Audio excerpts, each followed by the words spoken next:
Thank you for having me, and thank you for the Chamber for hosting, and we'll get started. Um, my name's Stephanie, as the video said. We're going to talk today about hard solutions versus soft solutions, the difference between the old methods and what we're trying to introduce as new methods. We'll talk about in detail the options for the restoration, and then I'll give you some ideas what everyone here can do. I don't expect anyone to read any of that. I was born and raised on the Cape. I grew up exploring nature. My mom enrolled me in any nature class that she could find. She actually has her own green business, but as her daughter, I'm smart enough to know that it's probably not best we work together. I have a background in sales and customer service, and I've been lucky enough to combine those education experience and skills into where I'm at now. At CLM, I work as the account manager. So once your project moves from the permitting stage to the actual implementation stage, that's where I take over, and I, along with my team, offer and implement solutions for a variety of needs. So like I mentioned before, there's a permitting process that before we even get boots on the ground, you're looking at about 3 to 5 years from project completion. There's a bunch of different types of permit.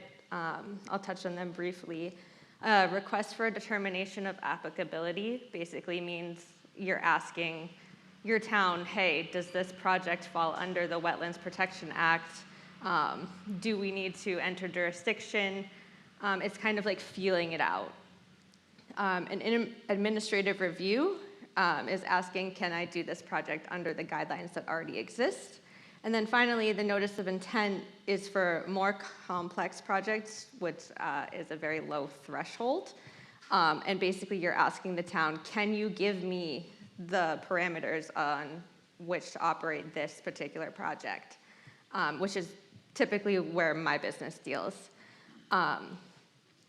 So for the sake of the conversation, I'm going to talk about the notice of intent, and then the permit that we get from that is called the order of conditions, or an OOC. So if you hear me refer to that, that's the permit. So then after filing your paperwork, you go through a hearing process, and then the town comes back, issues the permit. This can take anywhere from 1 month to 6 months, depending on the needs of the project and the needs of the town. Typically, towns require 3 years of monitoring before they allow a certificate of compliance to be issued. And then once that certificate of compliance is issued, that releases the order of conditions from the deed. Projects that I see tend to take about 3 to 5 years. So once you sign on with us, you're with me for 3 to 5 years.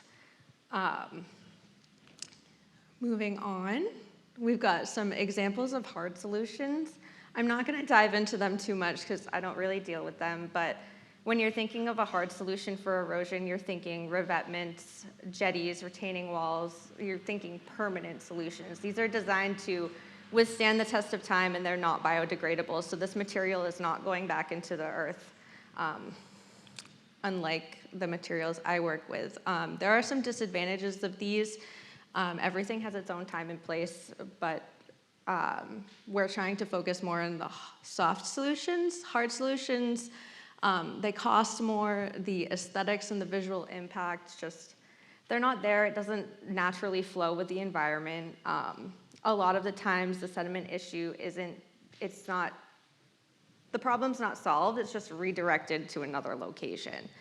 It's not a feasible solution in a lot of areas because it can't be installed. You can't get the equipment onto the beach to install these revetments, so it just simply isn't possible. And then you have the regulatory challenges. A lot of places don't want to see these hard solutions. They want to see soft solutions, so getting a permit for these hard solutions can be an impossible task. But again, time and place for everything. I'm not here to knock hard solutions. In regards to soft solutions, we'll kind of dive into this a little bit deeper, but we have native vegetation, beach nourishment, sand fencing, fiber rolls, and coir envelopes, which are designed to minimally impact the environment, and in a lot of cases, They are biodegradable, so this material that we're putting onto the beach or into these environments, it belongs there. It's just there serving a different purpose, and it will go back into the environment. Even the more invasive solutions are designed to biodegrade over time. Native vegetation is ecological restoration 101. We want to put this native vegetation back and restore the ecology that way. Native plants are biologically able to withstand the harsh conditions that our unique coastal environment faces. They can survive wind, rain, cold, salt, almost anything Mother Nature throws at them once they're established. And that's why we have that 3 to 5 year monitoring period, because it does take time for these plants to establish. And then this picture shows how the native vegetation, the roots, go down and they hold that soil into place. The picture next to it, that's agriculture.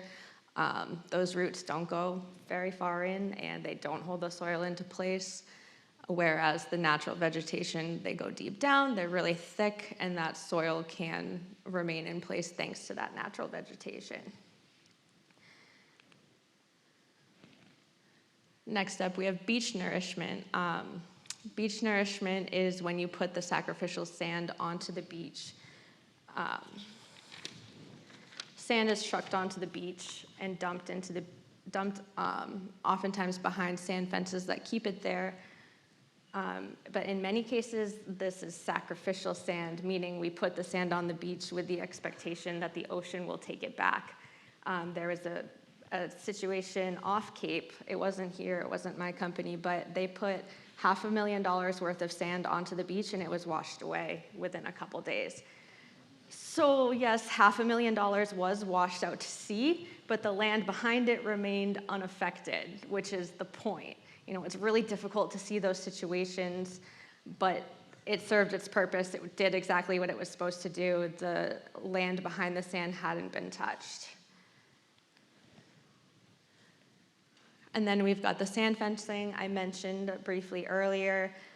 They're built and placed along the beach with the intention to reduce the sediment flow. It doesn't stop it completely. It does allow for sediment to move naturally, but it does slow that natural process, retaining the nutrients in the sand on the beach. It slows the process so the dunes can accumulate the sediment over time, and we're not seeing such large dune losses in one go. And then we've got more of the big stuff, such as fiber rolls. They're also known as coir rolls or coir logs. Those are made of the biodegradable coconut fiber. They're strong. It's able to withstand water. They're anchored into the tidal zone or the bank, oftentimes covered with an erosion control blanket, which you can see above the rolls there. And then we plant directly into these erosion control blankets, and the idea is that as the rolls biodegrade over time, that vegetation then takes over the control of the sediment. They also reduce the velocity of the water flow, and as the soil is coming down the bank, it gets trapped in there, and then that then stays on the bank, doesn't return to the water. That's the goal anyway. And we have coir envelopes, which are kind of like giant fiber rolls, but they're built a little bit differently. They're made up of those coconut fibers again, but they're then filled with sediment and stitched up. So as the coconut fiber degrades, that sediment then returns to the land. They act as barriers to stabilize the soil and prevent it from washing away. The protection is immediate, just like the fiber rolls. We don't have to wait for roots to establish to get that protection into place. So I'm not sure how many of you have coastal property. I personally don't, but even as quote-unquote normal citizens, there's plenty that we can do to protect the environment and control erosion on our own. Planting trees is kind of like a duh, of course we're going to plant trees, like obviously. But it's worth mentioning natural vegetation is our number one quote-unquote weapon in regards to climate change. Like I mentioned before, it is natural to our environment. It can withstand the conditions and the vegetated roots help prevent erosion, and our native vegetation is designed for the sandy soil, and it's the best at it. And then we can practice soil conservation, which includes things like mulching, terracing, which basically means you cut into a slope to make a series of flat land rather than a straight slope. And then minimizing impervious surfaces, so concrete and asphalt are impervious, water won't pass through them to the ground underneath. Instead, the water slops off, goes to the nearest land, and then cuts into that land and takes it away.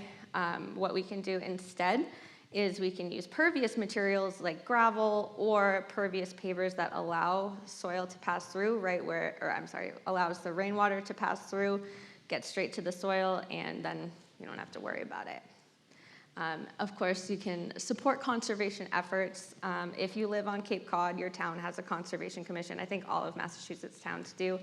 That meets at least once a month. I highly encourage showing up to these meetings, having your voice heard, being up on the regulations of your town. Every town is different and every permit is different, but it's important to know what you can and cannot do. And then if the town is, changing their regulations, it could affect, for example, I think it was Mashpee just changed their regulations, so we're going to see a lot more people that these regulations affect. And you can also donate time, resources, and money to organizations such as your local land trust, of course, land too. They protect and preserve the land as well. And educate others. By attending this event, you're already doing something to help your environment. You can raise awareness about the importance of erosion control by sharing with others what you know. And you can tell people to stay off the dunes. In fact, please do if you see people on the dunes. Human control. We have the ability to preserve our environment, and jumping on the dunes is a very quick way to ensure that those dunes go away. And then advocate for policy change. Just call, write, visit your representatives, encourage them to support policies and regulations that support sustainable practices. And that's all I've got. So thank you all for having me. If you'd like to connect further, up here we've got my website and then my LinkedIn especially, if you would like to continue the conversation. But again, thank you all for having me. Thank you for your time and attention, and enjoy the rest of your day.